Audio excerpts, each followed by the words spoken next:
We want to turn now to our other breaking story, and that is the crisis in Egypt. Internet service has been restored, but pressure remains on President Mubarak to step down, even though he's announced he won't run for re-election in September. CBS News correspondent Elizabeth Palmer is in Cairo with the very latest this morning. Liz, good morning, or rather where you are, good afternoon. Just after lunchtime here. Yes, good morning. Things feel as if they're returning to normal a little bit. Certainly traffic is heavier. After yesterday's massive disruption which shut everything down, schools and banks are still closed, but the authorities are doing their best to bolster a sort of normal feeling. As you mentioned, for example, internet has been turned back on across the country. Just after noon, the army spokesman broadcast a gentle appeal to the protesters.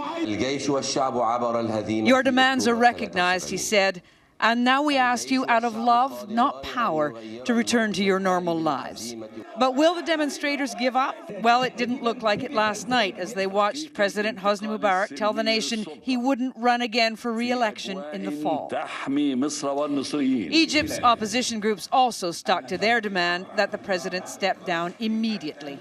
This morning, pro-Mubarak protesters were out in the street to support a president who's been in power for 30 years and is revered for his skilled leadership of Egypt's Air Force in the 1973 war against Israel. To these people, Mubarak's refusal to leave office in a hurry will preserve an old man's dignity. It is not the point to stay or leave. We should give him all the respect. Meanwhile, American citizens continue to leave Egypt. In spite of delays, 1,600 U.S. citizens and their families have been flown out of the country since Monday. Commercial planes are flying on a restricted schedule when the curfew is not in effect, but the American evacuation flights are operating around the clock.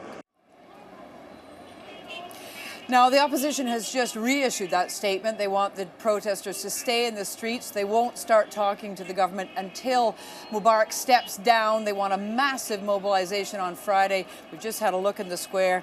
It's filling up again. Erica? Ms. Palmer in Cairo, thank you.